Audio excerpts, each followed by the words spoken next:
A lot of people, when they're thinking about earthships, of course, their mind goes immediately to tires.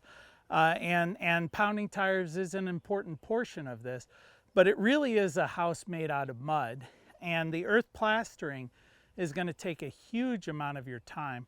So we thought we would demonstrate a little technique about building walls out of cans and bottles. And what we're doing here is an ancient technique. It's really cob construction. And cob and adobe are kind of the same thing. It's just adobe, you form the earthen blocks into bricks, let them dry in the sun, and then build the wall out of the bricks. Cob, you just take that mud, slap it together, form your wall. What we're doing is a variation. We're taking trash and incorporating it into the wall.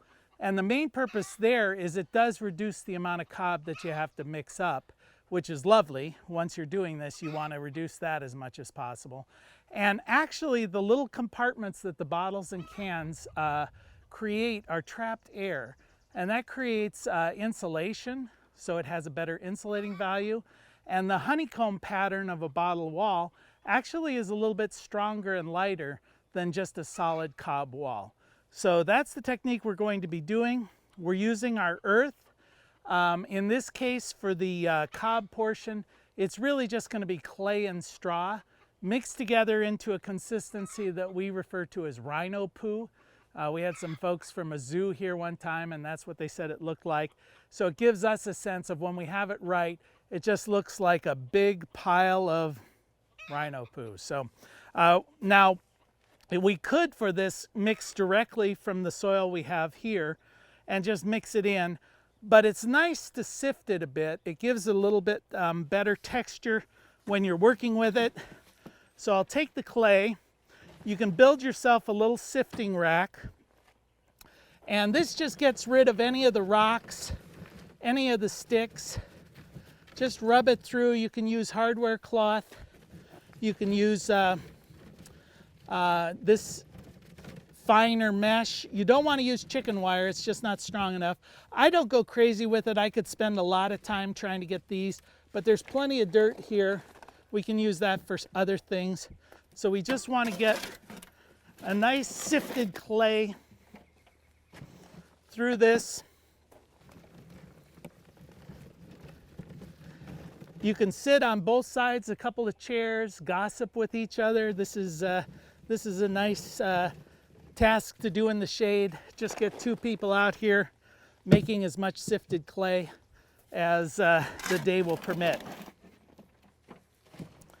We'll just do a little bit more here, then we'll begin to mix it up.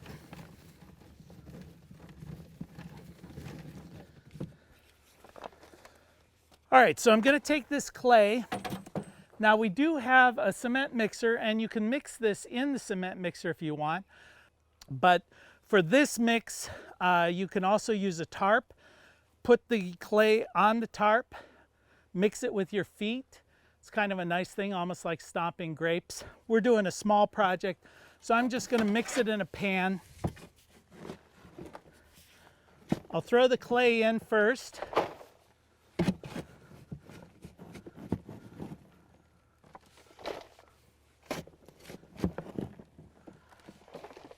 And the only two ingredients here are going to be clay and a bit of straw.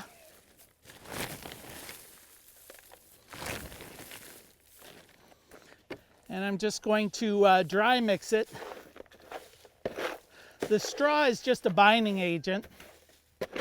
When you're up on the site, if it's a little too gooey, you can add straw.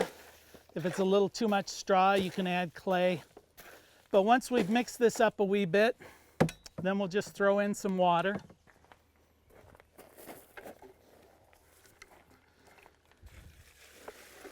In this case, I'm going to take off my gloves because I would much rather not get them all dirty. One of the nice things about working with clay, as opposed to concrete or cement, is it's non-caustic. actually feels kind of nice when you're working with it.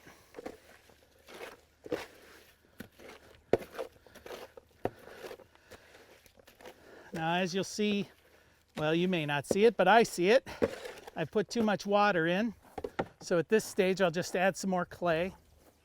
I want this to be a consistency of almost like when you were a kid, you would be making mud pies.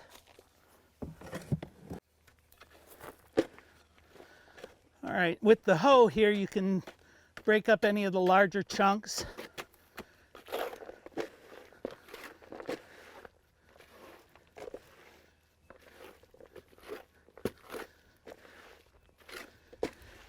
This is starting to look like the consistency I want.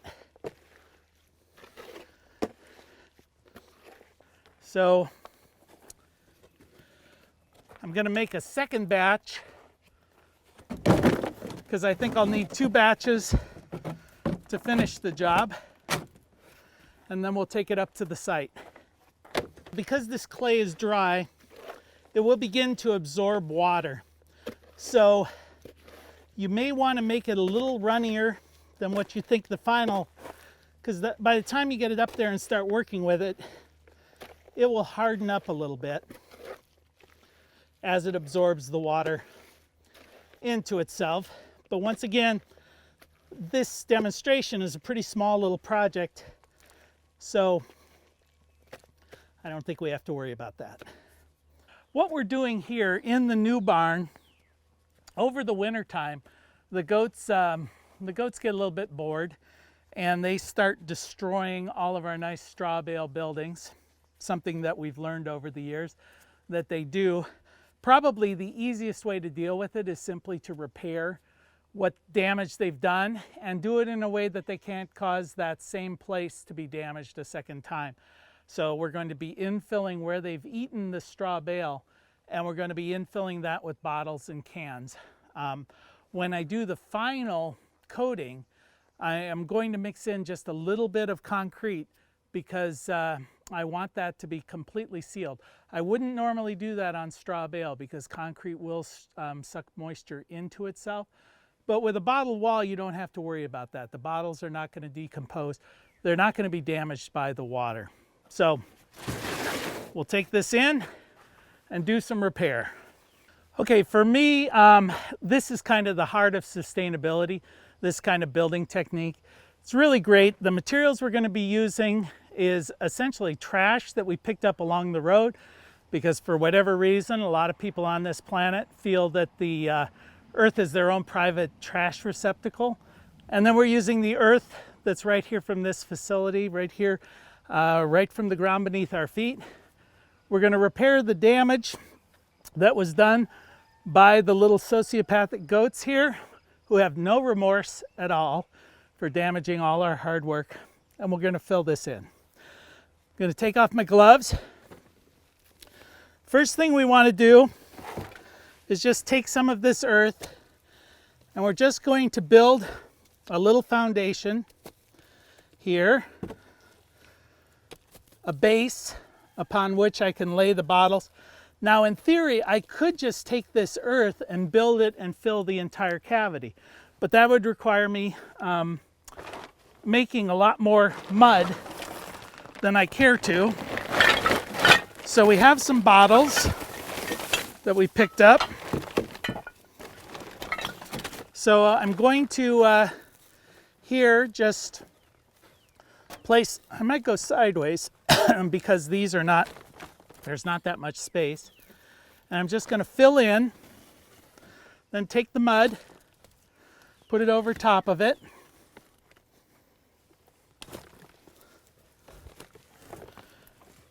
And as we said before, all of this is doing is filling space with stuff. We like to use beer bottles because in this area, a lot of people will recycle the aluminum cans, but you could just as easily use aluminum cans.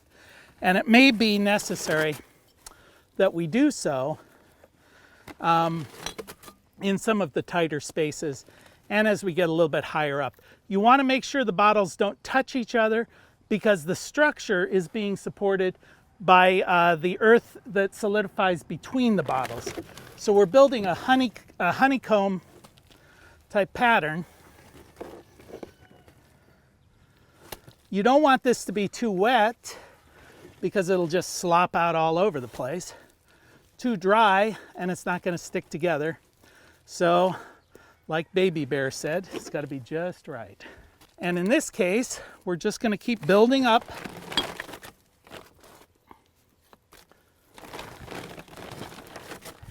And I'm alternating them just to give it a little more variation, a little more structure.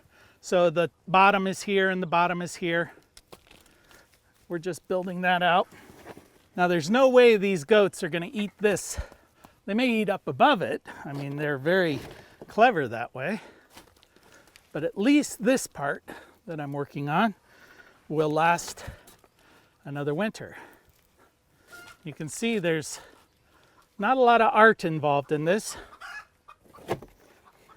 The art comes in the finish. One of the nice things about sustainable construction is I found you can screw up every single step of the way. And if you've got someone good with finish work, they'll make it look pretty at the end of the day. And I know that because I pretty much screwed up every step of the way at some time or another. So don't feel like you've got to be an expert when you get into this, because you won't be. But by the time you're done, you'll be an expert at screwing up things. Well, I underestimated how much I was going to need, so I've made another batch, and I see my supervisors are here. All right, move along. Come on. So we're going to continue on up with our mud pie.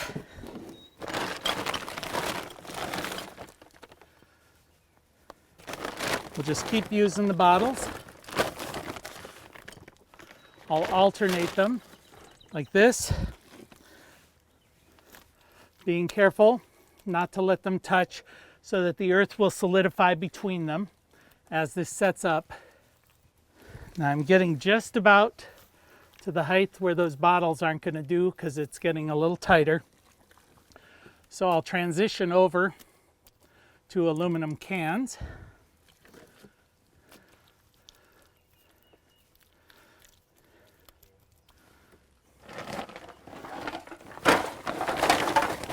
These we just simply picked up along the road, right outside the gate. Once again, we're just filling space with stuff. A lot of times too with these cans, the open tab actually serves as a nice lattice for the next scratch coat and the finish coat to adhere to. So it's not a bad idea just to leave the tabs exposed. Gives a place for the earth to purchase as you're putting the next layers on.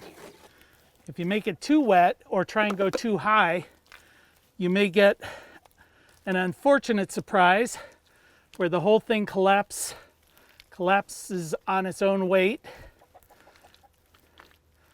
That would be a factor of it's just too wet, so it's beginning to sag. Or you've tried to go too high, or there's no support structure. So at this case, I'm hoping we won't have that problem because we're working in an existing wall. I'm taking some of that that's sagging down below and reusing it up above. Give ourselves a nice tapered finish into this. We may come back after an hour or two and find a portion of this is collapsed, especially if the goats have been at work helping us out. They come over and decide to put their feet on it or something. I mean, it's not the end of the world when that happens. You'll just have to pick it up, put it back into place. So what we'll do here is we'll just let this set up, and then we'll come back a little bit later after it's dried. And we'll put a finish coat of plaster over this and make it nice and pretty. When it's all done, we'll go ahead and repaint over top, and by the time we do that, the repair really won't be noticeable at all.